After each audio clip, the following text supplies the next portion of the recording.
नमस्कार विद्यार्थियों, online class में आपका स्वागत है। आज हम देखो हमारा एक इकाई चल रही थी भारत में शासन, और इसमें 3 अलग अलग बिंदु थे।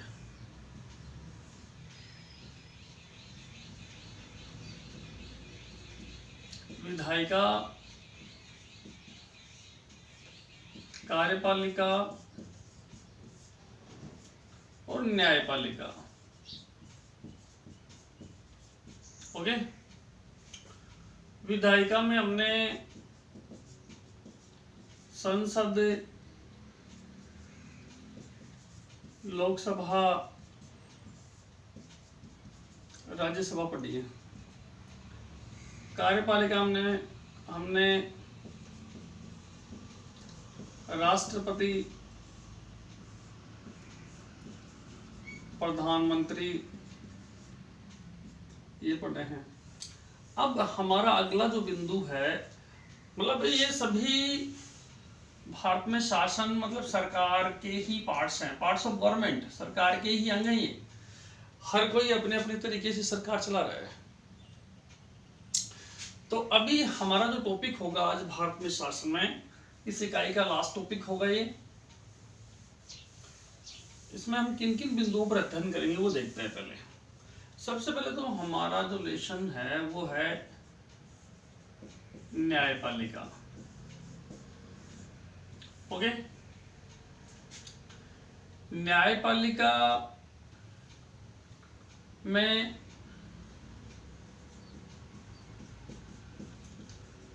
सर्वोच्च न्यायालय का गठन,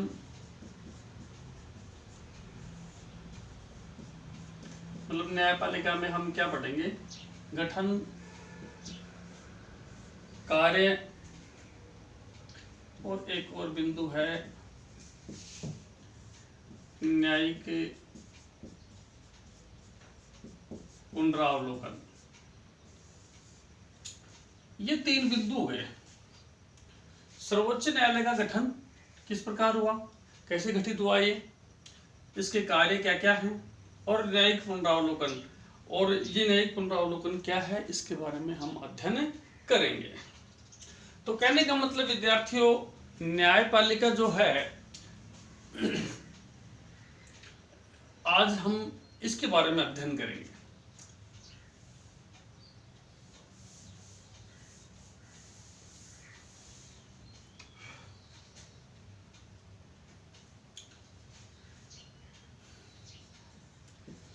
उन्नीस 1950 में सर्वोच्च न्यायालय का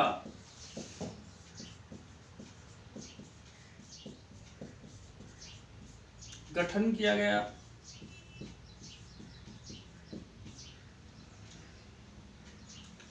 इसने देश में कानून के रक्षक की भूमिका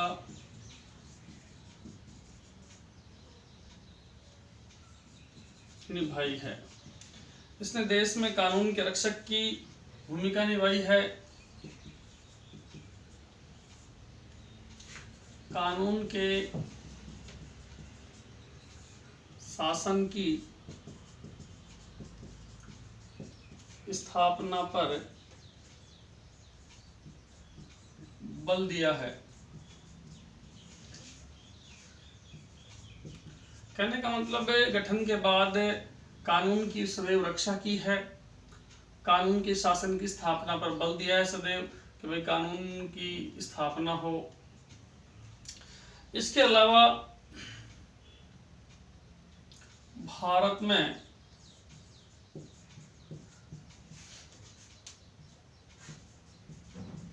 समानता कायम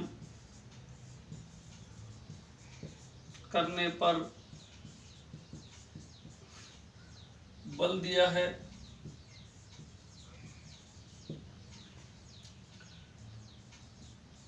पिछड़े वर्गों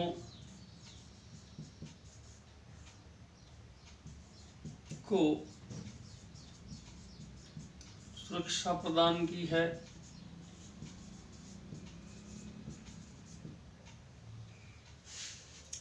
कहने का मतलब यह है कि 1950 में गठन के बाद इसमें देश में कानून की रक्षा की है,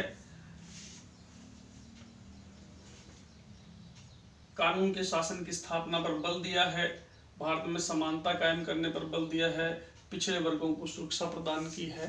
मतलब ये न्यायपालिका के बारे में है। और आप यहाँ एक बार के लिए हम इसी में अध्ययन कर रहे हैं, तो यहाँ आप लिख सकते हैं सर्वोच्च न्यायालय।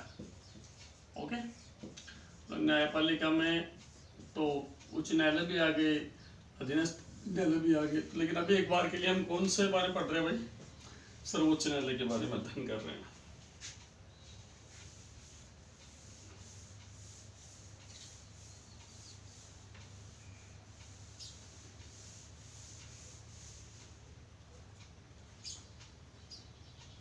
एक चीज पर हमेशा बल दिया गया है,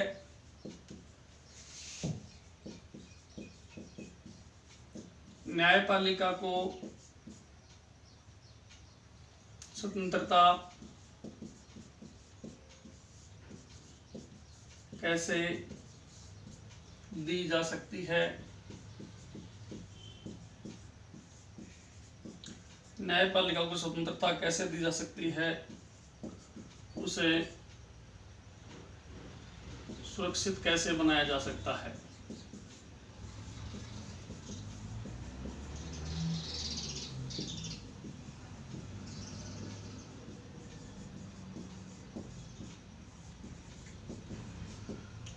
एक वाक्य है कि न्यायपालिका को स्वतंत्रता कैसे दी जा सकती है, उसे सुरक्षित कैसे बनाया जा सकता है। तो एक तो स्वतंत्रता, देखो विद्यार्थियों, सर्वोच्च न्यायालय का काम है न्याय करना, न्याय करना।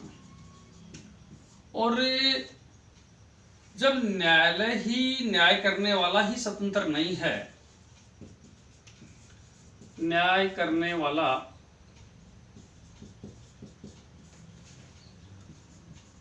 स्वतंत्रता के अभाव में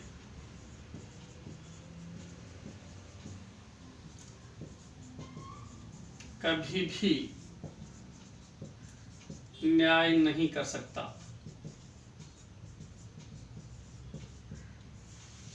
तो एक चीज तो ये होगी कि भाई सर्वोच्च न्यायालय का काम है न्याय करना, और न्याय करने वाला स्वतंत्रता के अभाव में, न्याय करने वाले के पास स्वतंत्रता नहीं है, तो वो कभी भी स्वतंत्रता के अभाव में न्याय नहीं कर सकता, उसके दबाव में रहता है। तो भारत में एक व्यवस्था की गई है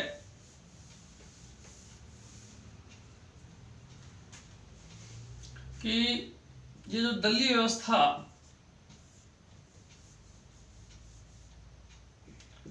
भारत में न्यायपालिका को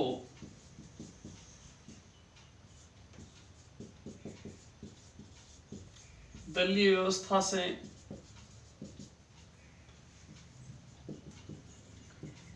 अलग रखा गया है।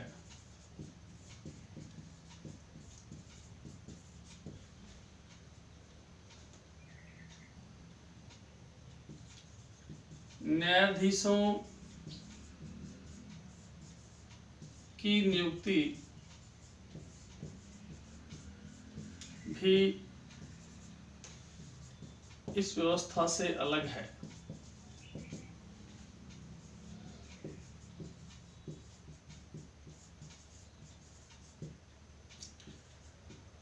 ये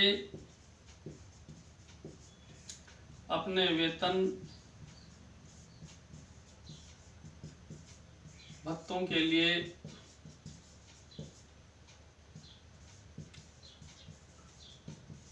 विधायिका पर आश्रित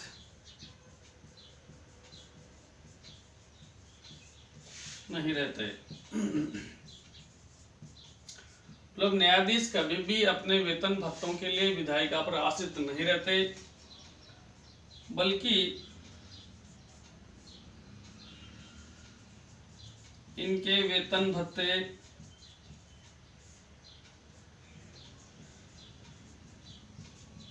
संचित निधि से दिए जाते हैं।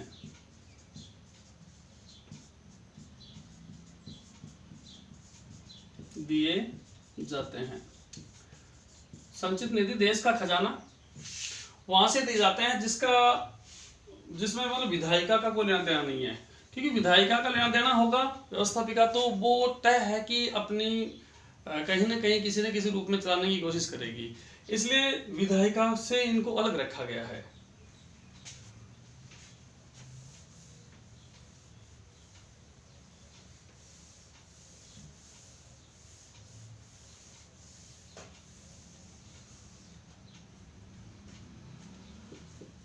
ना ही न्यायाधीशों के फैसलों की आलोचना की जा सकती। एक उनके फैसलों की क्या नहीं हो सकती भाई, आलोचना की जा सकती। उनके फैसलों की अवमानना पर दंड की व्यवस्था की गई है।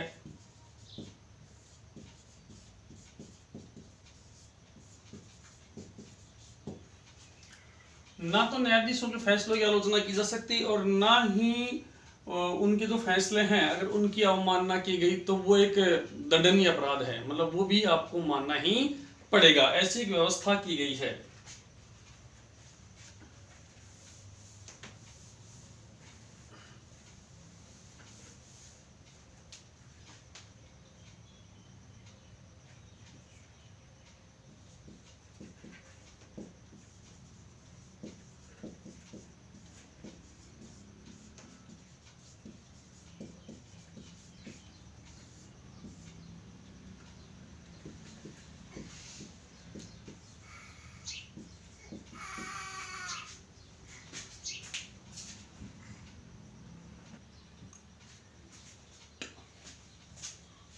हाँ तो विद्यार्थियों, न्यायाधीशों की नियुक्ति की बात कर रहे थे। न्यायाधीशों की नियुक्ति सदा से ही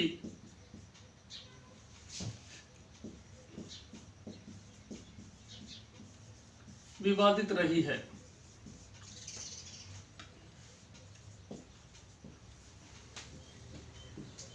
क्योंकि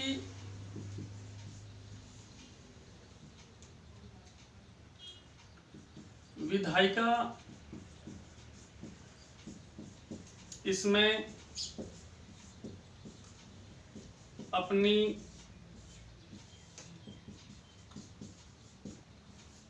भूमिका रखना चाहती है।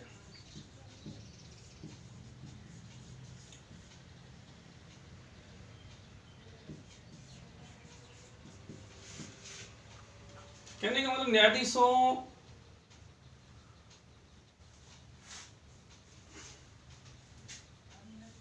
एक मिनट, सॉरी भाई, इस वाक्य को मैं एक बार दोबारा बता रहा हूं।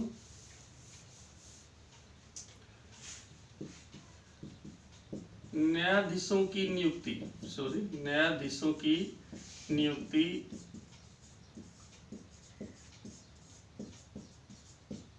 सदा से ही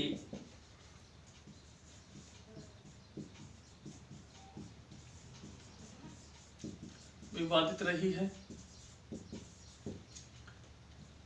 न्याय क्योंकि विधायिका इनकी नियुक्ति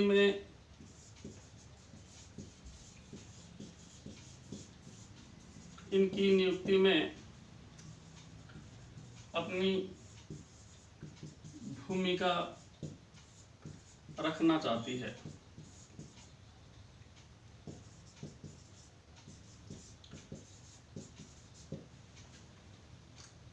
जबकि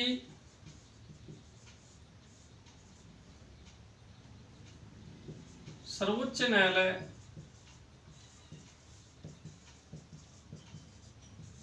का मानना है कि न्यायाधीशों की नियुक्ति में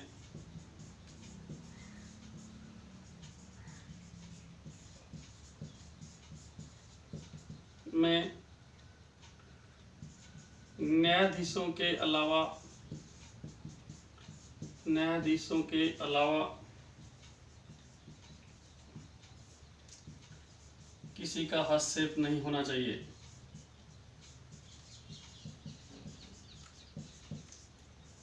नहीं होना चाहिए।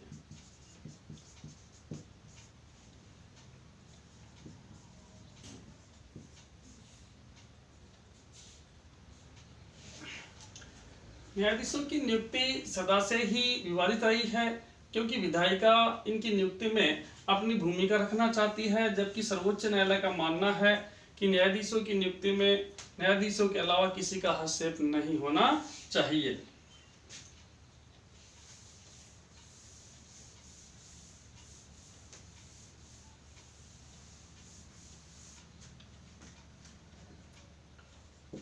वर्तमान में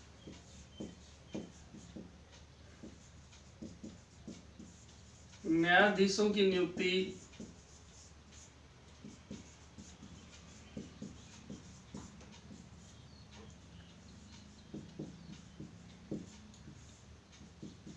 कॉलेजियम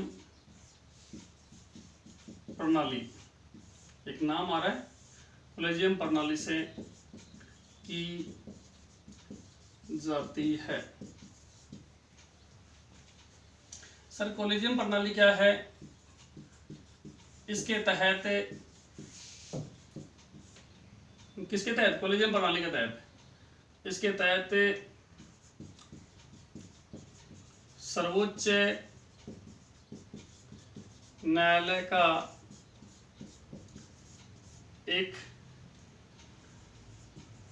मुख्य न्यायाधीश तथा 4 अन्य वरिष्ठ, एक शब्द आएगा, वरिष्ठ न्यायाधीशों की समिति बनाई जाती है।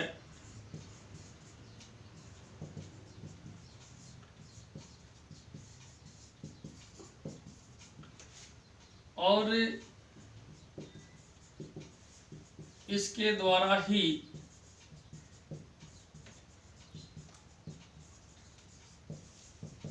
न्यायाधीशों का चयन किया जाता है,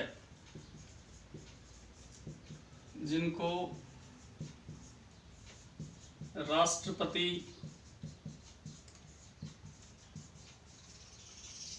नियुक्ति प्रदान करता है। सुनो, वर्तमान में न्यायाधीशों की नियुक्ति की व्यवस्था क्या है भाई? कॉलेजियम व्यवस्था, ये प्रणाली। कई बार प्रश्न आया हुआ है। इसके तहत क्या होता है? सर्वोच्च न्यायालय का एक तो मुख्य न्यायाधीश और 4 अन्य वरिष्ठ न्यायाधीश, 4 न्यायाधीश नहीं, वरिष्ठ न्यायाधीश, जो बड़े न्यायाधीश हैं, न्यायाधीशों की समिति बनाई जाती है और इस समिति के द्वारा न्यायाधीशों का चयन किया जाता है। वो न्यायाधीशों का चयन करती है अपने स्तर पर, और उन नामों को राष्ट्रपति क्या करते हैं? नियुक्ति प्रदान करते हैं। तो वर्तमान में ऐसी व्यवस्था है। इस व्यवस्था पर भी प्रश्न लगे हैं। देखो मैं बताऊं आपको।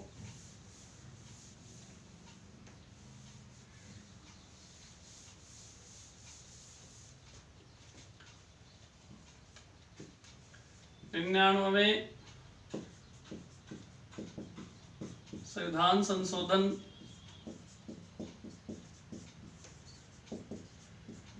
2014 द्वारा कॉलेजियम में परिवर्तन किया गया था।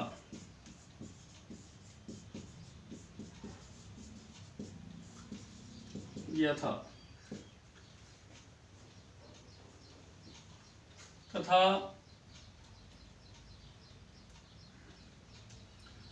उसमें व्यवस्था की गई थी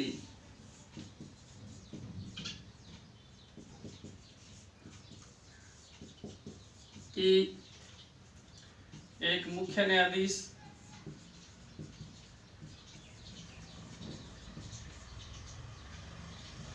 दो वरिष्ठ न्यायाधीश,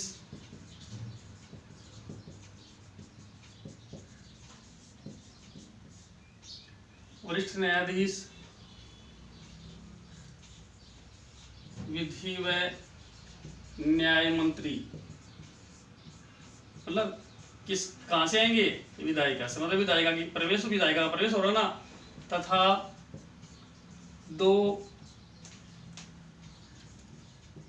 प्रबुद्ध, मतलब जिनकी जान पहचान हो, प्रबुद्ध व्यक्तियों की समिति। मतलब कॉलेजियम में परिवर्तन किया गया था। उसमें क्या व्यवस्था की गई थी कि एक तो मुख्य न्यायाधीश, दो वरिष्ठ विधि और न्याय मंत्री और दो प्रबुद्ध व्यक्ति, ऐसी व्यवस्था की गई थी। किस में? मतलब 99 संविधान संशोधन 2014 द्वारा।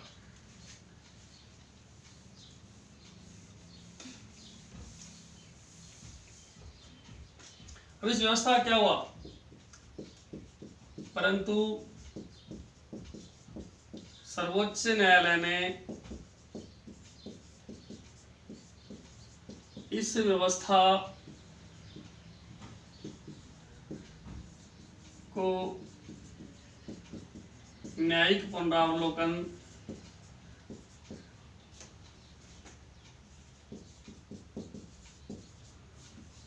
के तहत, अब न्यायिक पुनरावलोकन में समझाऊंगा आपको, के तहत निरस्त करके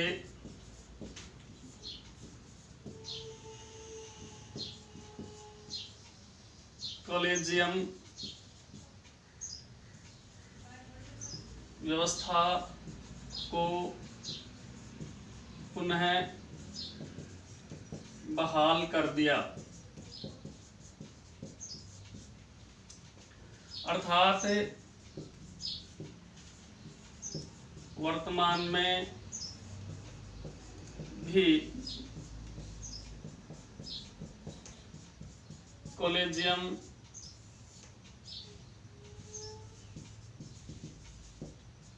व्यवस्था से ही न्यायाधीशों की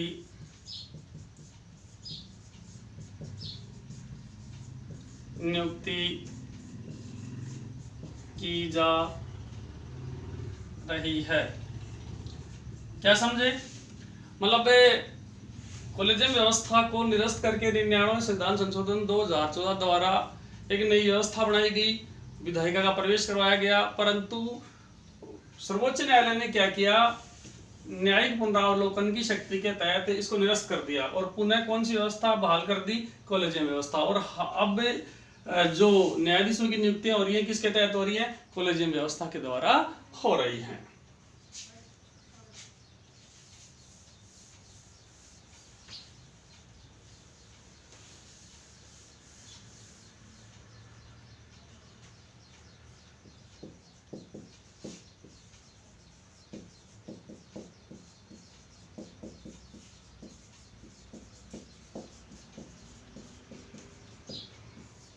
बात आ रही है कि न्यायाधीशों को पद से हटाना। न्यायाधीशों को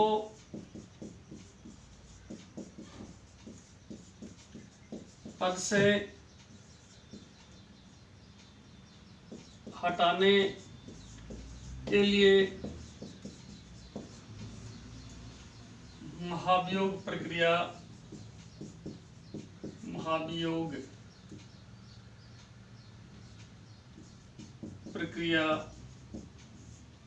काम में लाई जाती है।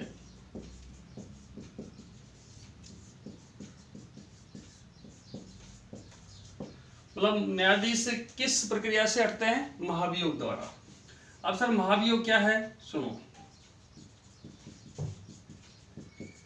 महाभियोग प्रक्रिया में आपको थोड़ा समझा देता हूं, आप समझ लेना।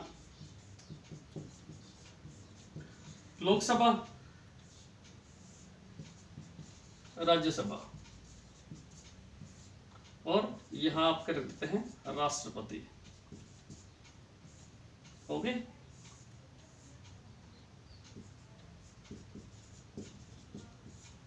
किसी भी सदन में ये चालू होगी, किसी भी सदन में ये चालू होगी। इससे पहले उस न्यायाधीश को सूचना देनी होगी 14 दिन पूर्व कि आपके खिलाफ महाभियोग प्रस्ताव लाया जा रहा है, तो वो अपना पक्ष रखेगा। भाई 14 दिन पूर्व सूचना और पक्ष रखने का अवसर। सुनो, एक तो 14 दिन पूर्व सूचना देनी पड़ेगी, किसको? न्यायाधीश को, पहली चीज। दूसरी, पक्ष रखने का अवसर दिया जाएगा कि वो अपनी बात रखे। अब अगर सदन की कुल संख्या का 2/3 बहुमत, कुल संख्या कितना भाई? कुल संख्या का 2/3 बहुमत से अगर ये प्रस्ताव पास हो जाता है तो ये कहाँ जाएगा? राज्यसभा में। राज्यसभा में 14 दिन की सूचना क्योंकि हो चुकी है जिस सदन में, अगर पहले राज्यसभा में होती है तो यहाँ 14 दिन की सूचना और पक्ष रखने का अवसर, ठीक है। और अगर ये रोक ले तो ये महाभियोग प्रक्रिया अटक जाएगी। मान लेते हैं कि राज्यसभा ने नहीं रोका, बल्कि इसने भी 2/3 बहुमत से पास कर दिया, अपनी सदन की जो संख्या थी ना, बहुमत से पास कर दिया, तो ये प्रस्ताव पहुंचता है किसके पास? राष्ट्रपति। और राष्ट्रपति की स्वीकृति के साथ ही महाभियोग प्रक्रिया पूरी हो जाती है और न्यायाधीश को अपना पद छोड़ना पड़ता है। कहेंगे सर कैसे? अब मैं आपको एक बार फिर समझा देता हूं महाभियोग प्रक्रिया कैसे होती है। किसी भी सदन में, लोकसभा और राज्यसभा, चाहे ये सदन हो चाहे ये सदन हो, जैसे मान लो राज्यसभा, 14 दिन पूर्व न्यायाधीश को सूचित करना होगा, उसको अपना पक्ष रखने का अवसर दिया जाएगा। उसके बाद अगर दो सदन की कुल संख्या का 2/3 बहुमत हो करके प्रस्ताव पास हो जाता है, ठीक है, तो वो दूसरे सदन में भेजा जाएगा। ठीक है, हमने लोकसभा से पढ़ा था, राज्यसभा से एक ही चीज है। यहां से भी 2/3 बहुमत से पास हो गया तो कहां जाएगा? वो राष्ट्रपति के पास। और राष्ट्रपति के पास जैसे ही ये पहुंचता है और राष्ट्रपति की स्वीकृति मिलने के साथ ही, राष्ट्रपति की स्वीकृति से ही इसका मतलब न्यायाधीश अपने पद से हट जाता है। अब बात करें कि सर महाभियोग प्रक्रिया अब तक कितने न्यायाधीश हटे। विद्यार्थियों जानने के लिए बता दूं कि अब तक महाभियोग न्यायाधीशों पर लगाया जरूर गया है, महाभियोग प्रक्रिया लगाई जरूर गई है, लेकिन न्यायाधीश, कोई भी न्यायाधीश इस प्रक्रिया से हटा नहीं है।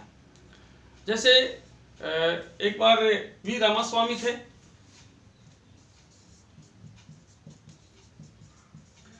वी रामास्वामी पर लोकसभा में प्रस्ताव लगाया गया, राज्यसभा पहुंचा, राज्यसभा ने इसको अटका लिया, मतलब पास नहीं किया, तो ये नहीं हटे। ऐसे ही दूसरा एक नाम आ रहा है सौमित्र सेन, लोकसभा में पास हो गया, जैसे ही राज्यसभा में पास होने लगा उससे पहले सौमित्र सेन ने इस्तीफा दे दिया। ठीक है, पीडी दिनाकरण सर, इनका राज्यसभा से पास हो गया, लोकसभा में आया, लोकसभा भंग हो गई, पीडी दिनाकरण बच गए। मतलब कहने का यह है कि अब तक कोई भी न्यायाधीश इस महाभियोग प्रक्रिया द्वारा हटाया नहीं गया है। जिसको अपना पद छोड़ना हो, उन्होंने या तो रिजाइन कर दिया, अपना बचाव कर लिया कि साहब मैं नौकरी नहीं करता, मैंने मेरा पद छोड़ दिया, इसलिए महाभियोग प्रक्रिया अटक गई, या फिर किसी एक सदन ने कर दिया, दूसरे सदन ने अटका लिया, या दोनों सदनों से भी ऐसा लगा कि दोनों सदनों से पास हो रहा है तो इस्तीफा दे दिया। ठीक है, तो विद्यार्थियों ये था सर्वोच्च न्यायालय का गठन, कि किस प्रकार से सर्वोच्च न्यायालय अपने आप में संप्रभु है, आंतरिक और बाहरी तौर से पूर्णतः स्वतंत्र है, और विधायिका किसी प्रकार का हस्तक्षेप इसमें मान्य नहीं है। न्यायाधीशों की नियुक्ति कॉलेजियम व्यवस्था द्वारा होती है, और हटाने की प्रक्रिया आपको मैंने बता दी, महाभियोग प्रक्रिया। आज की क्लास में इतना ही, नेक्स्ट फिर देखते हैं।